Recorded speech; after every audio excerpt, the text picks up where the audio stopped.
Gentlemen, and those who are yet to make up your mind. Do you think there is a market for boots for women that are men? All this way for my advice, I feel like Oprah. Some of you are going to remember this charming movie from 2005 called Kinky Boots, the story about an English shoe factory that was about to go out of business, and still they started making footwear for drag queens. It's more than that, though, a story of discovery and acceptance that's being turned into a musical that will world premiere at the Bank of America Theater beginning tomorrow. Adapted for stage by four-time Tony Award winner Harvey Fierstein with music and lyrics from Grammy and Emmy winning Cyndi Lauper. The pair, along with their crew, are getting ready for the big opening, but Cyndi joins us live this afternoon.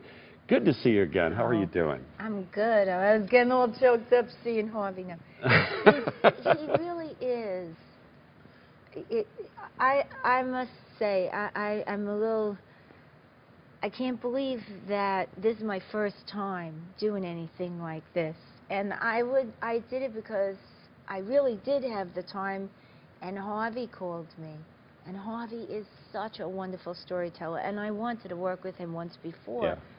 So it's kind of fabulous that I'm being walked through by Harvey and Jerry. Some pretty big names in theater in New York. I could tell you, I could tell you're emotional. The first dress rehearsal was last night, so really, last night was the first time that you actually saw all that you've been talking about and working on come to life. First time ever, right? Yeah. How was that?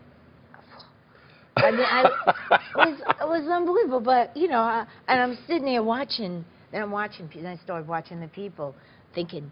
You know, and then I'm saying to myself, you know, let it go. Just watch the play. You know what I mean? You know. Do you have a different feeling when you're seeing the actors? I mean, they're in full costume, and it's being done as the way audiences are going to see it. Different than the way when you were putting the words down on paper and writing the songs and the rehearsal process up until this point. We looked and looked for Lola and for Charlie, and I got to tell you, last night they were terrific.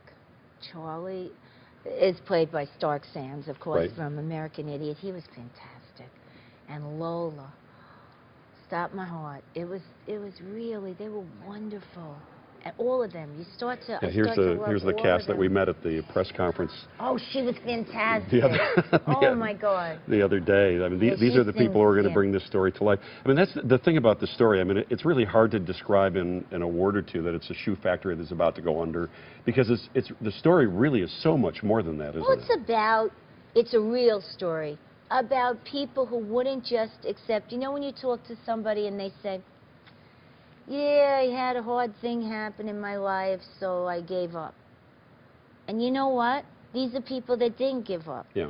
This is a guy who thought outside the box, a real guy. He thought outside the box, and he made it happen for the people of the town and the people, you know, the people who worked in the factory. They have jobs. Yeah. He made that factory come back to life because he thought outside the box. Because of the worker that said they didn't just sit here thinking, what can I do? That's very much like this original movie that we're showing some clips of right now. Very similar. The musical, of course, will have music, of course, added to it. Talking about not giving up on things, that's really one of the most fascinating things. Your memoir that's out right now, bestseller, I might add, by the way. How about that? Look at you. No, but you know what? Some really, you talk about some really candid stuff here. You know what? If you look at the statistics of what happens to young women, I'm 1 out of 4 of women who had similar experiences. And so you got to talk about it and know that you can get beyond all of this stuff. I never wanted whatever happened to me to stop me from pursuing what it was that I wanted in my life. And I always wanted the same civil liberties. Don't take this the wrong way. I wanted the same civil liberties as any man that I knew. Right, yeah. I wanted really equal life. Yeah, the full story is in the book, and a fantastic picture of you, by the way, on the cover of this. I was 22. I love this picture. That was in the 3 ships in Massapequa, Long Island, New York. The whole story's in the book, and Kinky Boots opens officially at the Bank of America Theater tomorrow and runs through November the 4th. I hope you're having a great time in Chicago while you're here. Such a beautiful, you know, there's parts that look like Paris to me. That's right, that's right. Really and truly. Very Parisian Chicago. Thank you for coming. The song that we're listening to, going to the break, actually, is one of the songs that you wrote for the show, Kinky Boots, the musical. Still to come this midday, Tom Skilling has got your full forecast. Maybe we can get him to dance to this song when we come back here. Stick around. Sex is in the Heel, the name of the song. Check it out.